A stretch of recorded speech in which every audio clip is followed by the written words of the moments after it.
नमस्कार, बिहार मिथिला न्यूज में आपका स्वागत है। मैं हूं तलत परवीन। बिहार की राजनीति अब मोकामा और गोपालगंज चुनाव के बाद एक नई दिशा की ओर मुड़ गई है और इसकी तपिश धीरे धीरे विभिन्न राजनीतिक दलों में चर्चा और कवायद भी प्रारंभ हो गई है। अब किस छोटे दल को किस बड़े दल के साथ रहना है, इसकी राजनीति तेज हो रही है। बड़े दल छोटे दलों को अपने में मिलाने के लिए कई बिंदुओं और विकल्पों पर गहन चिंता कर रहे हैं। देखें बिहार की राजनीति पर एक रिपोर्ट। बिहार की राजनीति को समझना देश की राजनीति को समझने से ज्यादा कठिन और चुनौतीपूर्ण है, क्योंकि बिहार की राजनीति कभी भी उलट-पुलट हो सकती है। कोई भी दल दावे के साथ यह नहीं कह सकता कि आपस की दुश्मनी के बावजूद एक दूसरे के गले नहीं मिलेंगे, और यही बिहार की राजनीति की सुंदरता और खासियत है।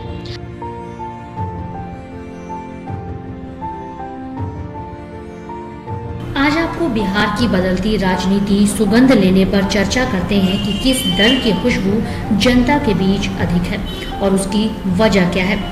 बिहार की राजनीति में तो आप सभी जानते ही होंगे कि बिहार की राजनीति अभी दो मुख्य धारा में बटी हुई है, महागठबंधन और एनडीए, जिनमें महागठबंधन में भी कई दल शामिल हैं और कुछ दलों को मिलाए जाने की कवायद जोरों पर है।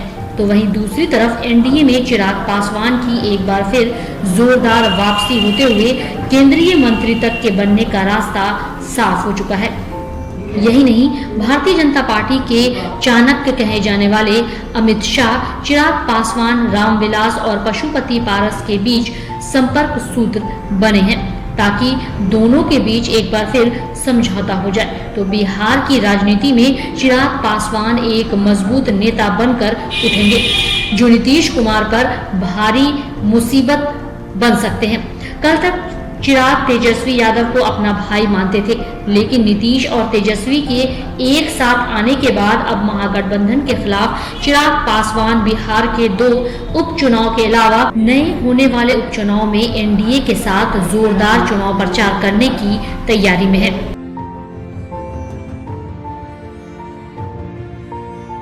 बिहार के मुख्यमंत्री नीतीश कुमार के आलोचना करने वाले लंबी कतारों में अब खड़े हो गए हैं। जरा याद कीजिए, एक समय जब वह भाजपा के साथ थे तो तेजस्वी यादव के साथ आरजेडी के सभी नेता और कांग्रेस के नेता उन्हें कोसते नजर आते थे। उस समय भी चिराग पासवान नीतीश कुमार के खिलाफ जमकर बरसे थे। परिस्थिति बदली, फिर राष्ट्रीय जनता दल के साथ नीतीश कुमार के जाते ही भारतीय जनता पार्टी के नेता उन्हें कोसते नजर आते हैं, लेकिन इस समय भी चिराग पासवान नीतीश कुमार के खिलाफ नहीं है। अगर माना जाए तो बिहार के सबसे ज्यादा विरोधी और अपशब्द सुनने वाले नेता नीतीश कुमार ही होंगे, क्योंकि इन्हें दोनों प्रमुख दलों का विरोध का सामना करना पड़ा और यह दोनों दलों में साथ रहकर काम भी कर चुके हैं।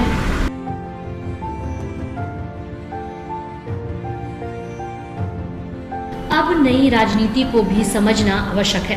कांग्रेस के भारत अभियान जो कि बिहार में भी शुरू हो रही है, लेकिन इसमें राहुल गांधी नहीं पहुंच पा रहे हैं और कहा जाता है कि मुख्यमंत्री नीतीश कुमार को महागठबंधन ने प्रधानमंत्री पद के लिए दावेदारी बनाई है, जिसका विरोध कांग्रेस के नेताओं को हमेशा रहा है और वाम दल भी इसे पचा नहीं पा रहे हैं। तो क्या केवल राजद के समर्थन पर नीतीश कुमार प्रधानमंत्री के दावेदार हो सकते हैं, या फिर राजद 2025 के चुनाव को लेकर नीतीश कुमार को इस्तेमाल कर रही है?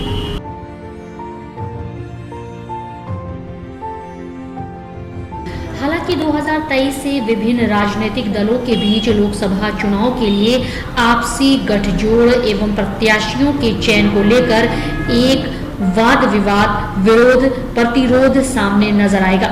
लेकिन एक तरफ भारतीय जनता पार्टी के चाणक्य कहे जाने वाले अमित शाह तो दूसरी तरफ कांग्रेस के सोनिया राहुल गांधी मिलकर एक नया समीकरण तैयार कर सकते हैं, यानी लोकसभा और प्रधानमंत्री पद के दावेदारों के बीच राजनीतिक दल की खींचातानी में कहीं नीतीश कुमार को नुकसान न उठाना पड़े।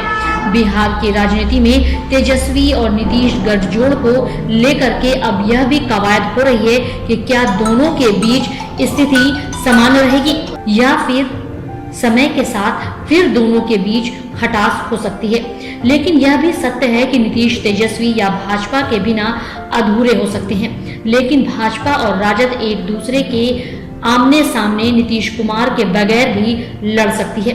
Bureau report, Bihar Mithila news.